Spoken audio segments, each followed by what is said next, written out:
Hello students, नित्यम classes में आपका स्वागत है। और मेरे साथ आप पढ़ रहे थे 12th क्लास फिजिक्स में संधारित्र और परावैद्युत। उसी चैप्टर में आज हम पढ़ेंगे नया टॉपिक है जो दो आवेशित चालकों को एक दूसरे से जोड़ने पर आवेशों के पुनर्वितरण और उभयनिष्ठ विभव के बारे में पढ़ेंगे। मान लीजिए आपके पास एक चालक है ये ए और एक चालक बी, जिनकी धारिताएं क्रमशः कितनी है, C1 और C2 है। C1 और C2 है और जिनके विभव क्या है, V1 और V2 है। इनको किसी चालक तार द्वारा हमने जोड़ दिया है। तो जोड़ने पर क्या होगा, इन पर आवेशों का पुनर्वितरण होगा। आवेशों का पुनर्वितरण क्यों होगा? जैसे हम मानते हैं कि अगर हम पानी को ऊपर से किसी ऊंचे स्थान से छोड़े तो वो नीचे स्थान की ओर बहता है। इसी प्रकार जो है विभव, यहाँ पे हमारा आवेश क्या है, उच्च विभव से निम्न विभव की ओर ट्रांसफर होगा।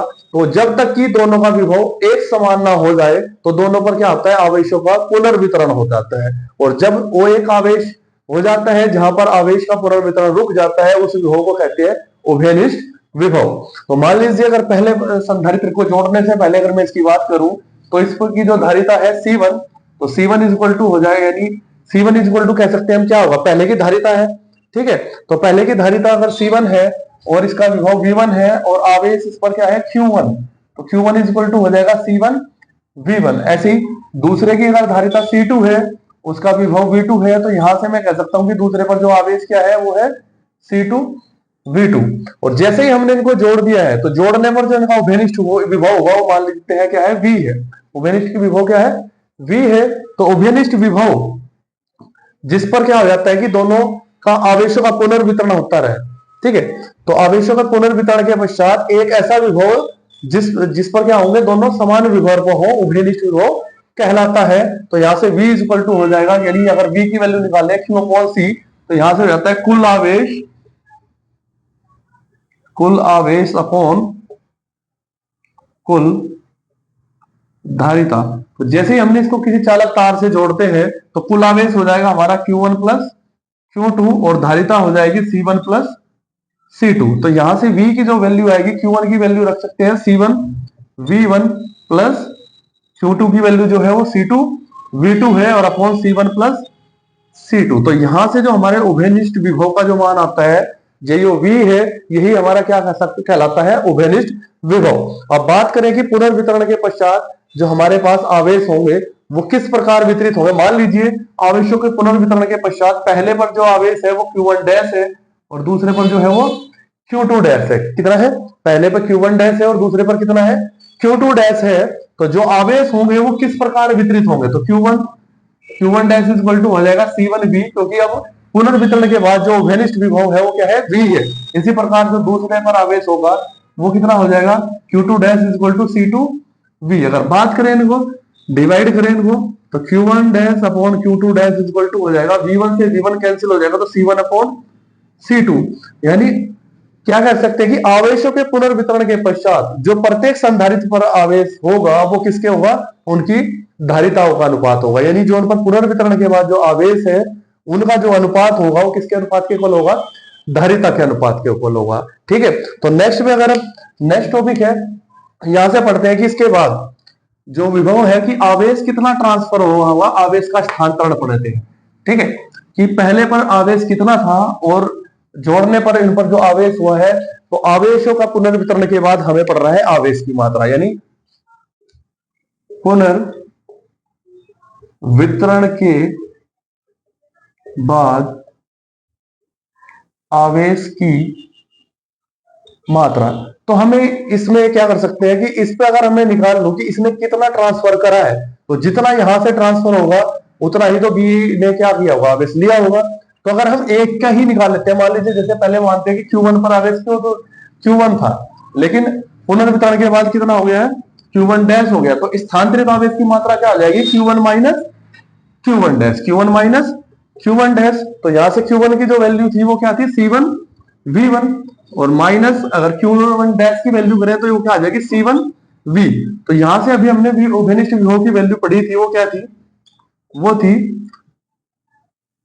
C1 V1 plus C2 V2 upon C1 plus C2, क्योंकि उभयनिष्ठ विभव हमने अभी निकाला था इससे जस्ट पहले थोड़ी देर अभी। तो अब यहां से इसको अगर हम एलसीएम लेते हैं तो एलसीएम है C1 प्लस C2। अब C1 से C1 की मल्टीप्लाई करेंगे तो C1 square V1 next plus C1 C2 V1 next multiply करेंगे C1 की तो C1 square V1 minus plus minus C1 C2 C1 C2 और साथ में क्या आ जाएगा आपका V2, यानी C1 C2 और V2। यहां से देखिए ये भी C1 स्क्वायर है, ये भी C2 V2 स्क्वायर है, दोनों को कैंसिल करें तो यहां से हो जाएगा C1 C2 V1 minus C1 C2 V2 upon C1 plus C2। तो C1 C2 कॉमन करेंगे, यहां से हो जाएगा V1 minus V2 upon C1 plus C2। तो ये जो हमारी मिली है ये क्या है, हमारी स्थानांतरित आवेश की मात्रा। तो यानी जितना यहां से ट्रांसफर हुआ होगा, यानी इन दोनों का जो अंतर है, पहले जो आवेश था और बाद में जो आवेश इस पुनर्वितरण के बाद इस पर बचा है, उन दोनों का अंतर क्या कहलाता है, हमारा आवेशों का कितना आवेश स्थानांतरित हुआ है। तो स्थानांतरित जितना इसने आवेश दिया होगा उतना ही तो इस पर ट्रांसफर हुआ होगा। तो यहां से हम कह सकते हैं अगर एक में से इतना स्थानांतरित हुआ है तो दूसरे में क्या हो जाएगा, यानी अगर इस Q2 डैश की बात करें तो Q2 डैश हो जाएगा Q2 प्लस जो ये आवेश हमारा आया है इसको हम क्या करेंगे, इसमें ऐड कर लेंगे तो हमें Q2 डैश की वैल्यू मिल जाती है। अब देखते हैं नेक्स्ट जो है कि पुनर्वितरण के पश्चात आवेशों में ऊर्जा की हानि।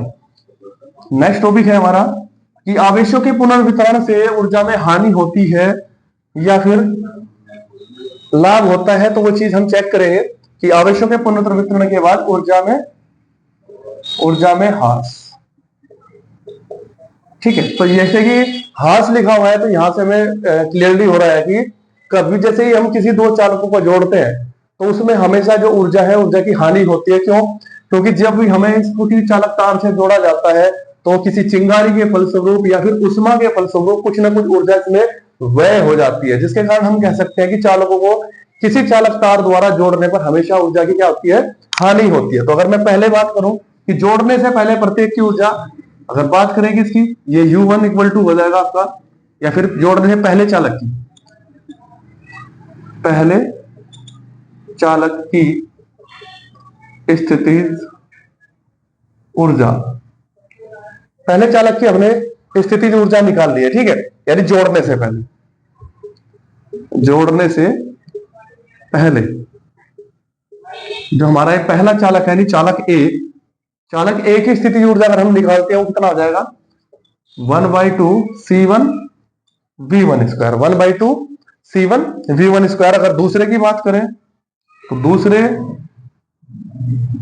चालक बी की स्थितिज ऊर्जा, तो ये कितनी हो जाएगी हमारी, हाफ C2 V2 स्क्वायर। और बात करेंगे कुल ऊर्जा कितनी हो जाएगी जोड़ने से पहले, तो कुल ऊर्जा हो जाएगी हमारी U equal to half C1 V1 square plus C2 V2 square, C1 V1 square plus C2 V2 square. अब बात करें अब जोड़ने के बाद, तो जोड़ने के बाद देखिए कि उभयनिष्ठ विभव क्या है, यानी विभव तो इसका हो जाता है V उभयनिष्ठ, क्योंकि अब जोड़ने के बाद जो विभव होगा क्या होगा, उभयनिष्ठ विभव होगा।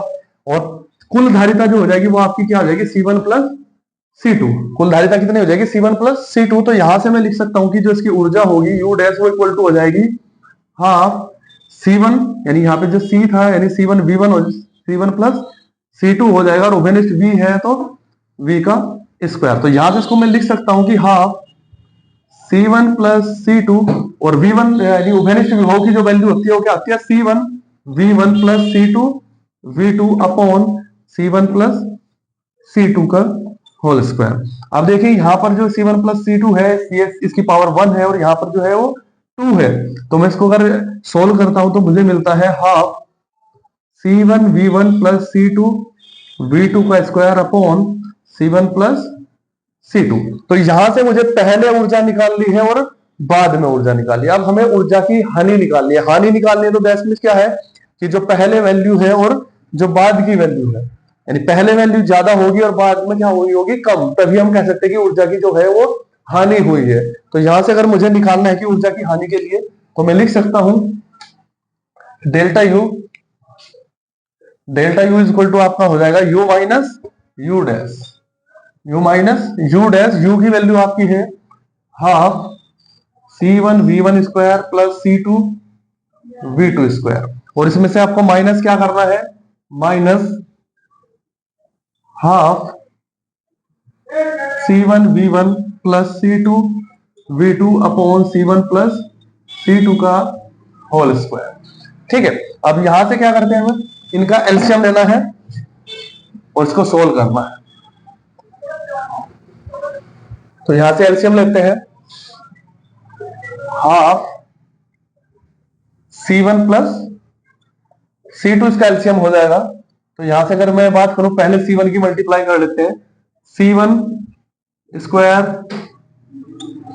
V1 square plus C1 C2 V2 square plus, अब C2 की मल्टीप्लाई करेंगे तो C1 C2 V1 square plus C2 square V2 square.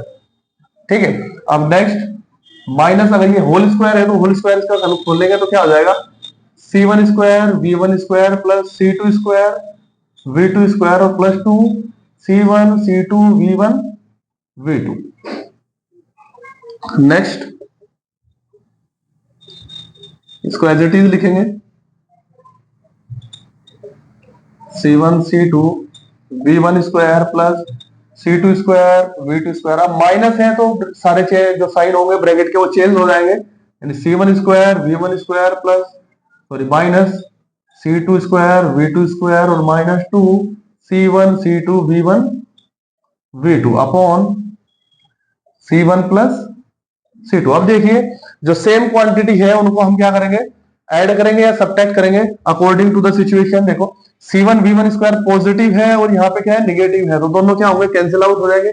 ऐसे ही C2 स्क्वायर V2 स्क्वायर दोनों कैंसिल आउट हो जाएंगे। तो यहां से हमें क्या मिलता है, हाफ C1 C2 अब V1 को पहले लिख लेते हैं, V1 square plus C1 C2 V2 square और नेक्स्ट है minus 2 C1 C2 V1 V2 upon C1 plus C2। अब नेक्स्ट में देख सकते हैं यहां से कि C1 C2 यहां पे भी है, यहां पे भी और यहां पे भी, तो यहां से हम इसको कॉमन कर सकते हैं। तो C1 C2 upon C1 plus C2, तो नेक्स्ट हमारा बचता है V1 square plus V2 square और माइनस 2 V1 V2। और ये क्वांटिटी आपको देखो पढ़ी है, आइडेंटिटी पढ़ी है हमने कि a माइनस बी का जो होल स्क्वायर होता है वो क्या होता है, ए स्क्वायर प्लस बी स्क्वायर और माइनस 2ab, ये इसके ही सिमिलर है। ठीक है, तो यहां से हम इसको लिख सकते हैं कि half C1 C2 upon C1 plus C2 और V1 माइनस V2 का स्क्वायर।